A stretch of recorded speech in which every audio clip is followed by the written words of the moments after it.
আসসালামু আলাইকুম প্রিয় শিক্ষার্থীরা, তোমরা নিশ্চয় সকলে ভালো আছো। আমি আজকে আবার এসেছি তোমাদের বাংলা দ্বিতীয় ক্লাস নেওয়ার জন্য। এর জন্য আমি নবম ও দশম শ্রেণীর শিক্ষার্থীদেরকে স্বাগত জানাচ্ছি। আজকের পাঠ হচ্ছে বহুব্রীহি সমাস। তার কারণ সমাস 6 প্রকার।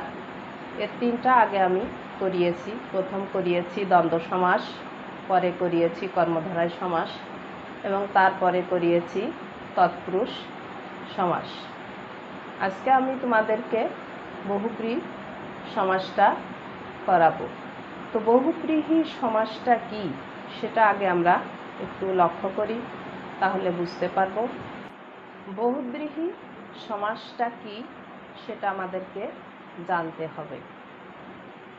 তো বহুব্রীহি সমাস হচ্ছে সেই সমাস যে সমাসে সমসমান পদগুলোর কোনোটির অর্থ না বুঝিয়ে অন্য কোনো পদকে বোঝায়।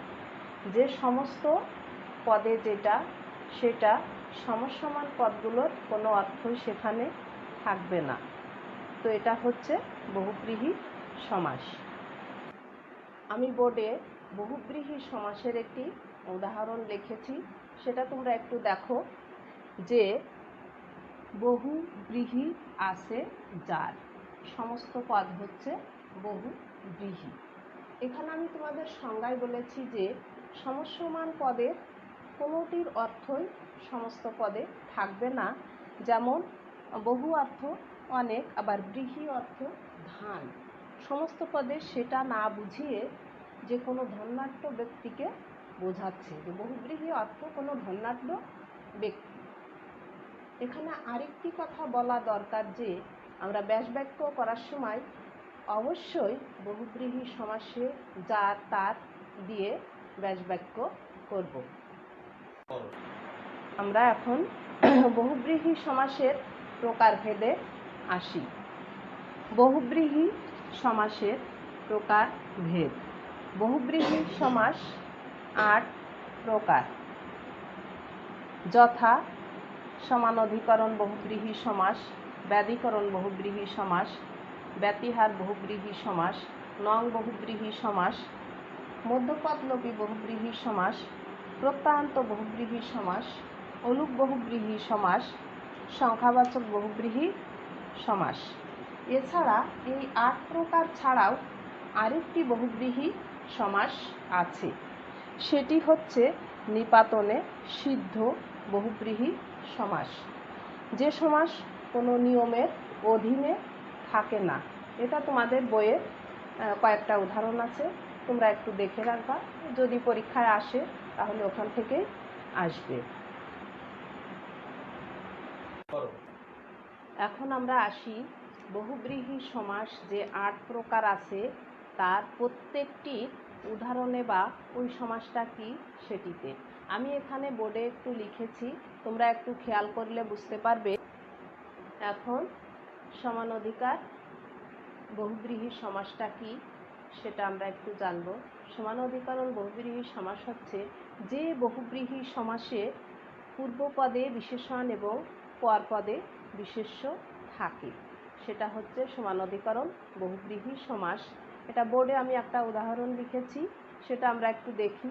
সেটি হচ্ছে হত শ্রী। হত হয়েছে শ্রী যার, সমস্ত পদে হত শ্রী। এর পূর্বপদটা হচ্ছে হত, যেটা বিশেষণ, যে খারাপ অর্থে বোঝায়, আর শ্রীটা হচ্ছে তার চেহারাটা তো সুন্দর এরকম।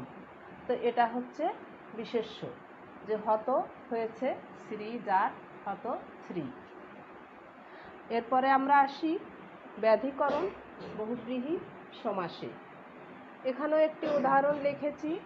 এটিতে হচ্ছে যে কোনোটিতেই বিশেষণ থাকবে না।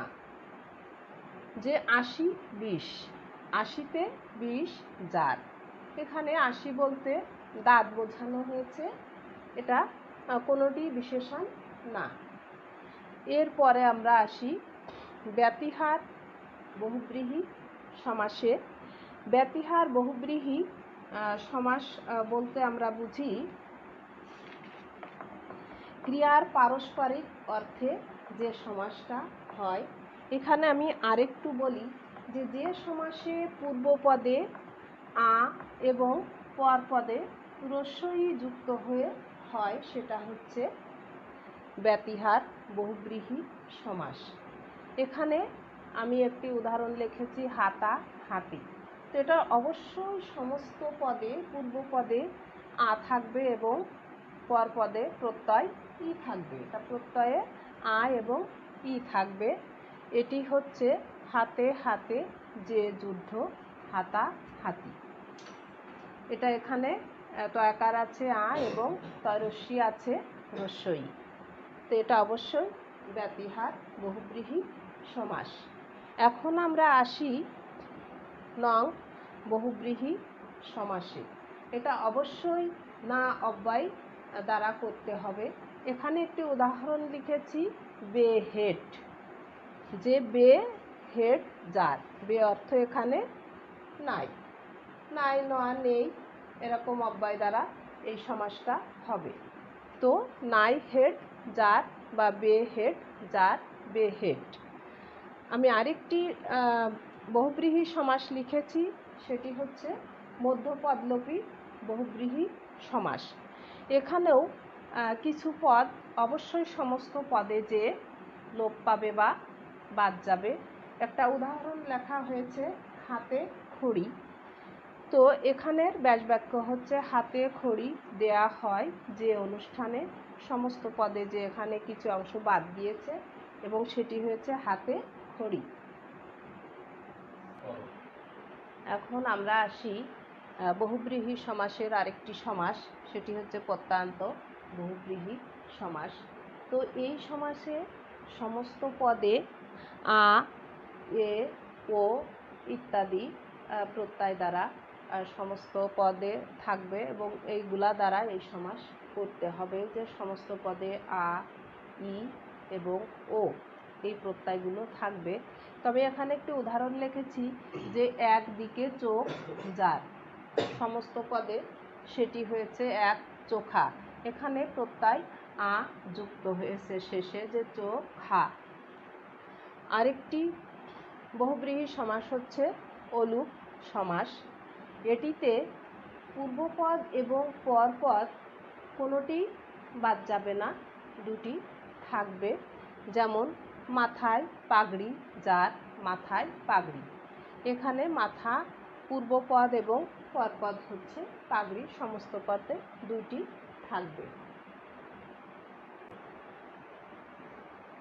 এখন আমরা আসি সংখ্যাবাচক বহুব্রীহি সমাসে। এই সমাসটি হচ্ছে যে বহুব্রীহি সমাসে পূর্বপদে সংখ্যাবাচক শব্দ থাকবে এবং পরপদে বিশেষ্য থাকবে, সেটি হচ্ছে সংখ্যাবাচক বহুব্রীহি সমাস। এখানে আমি একটি উদাহরণ লিখেছি, সেটি হচ্ছে চৌচালা।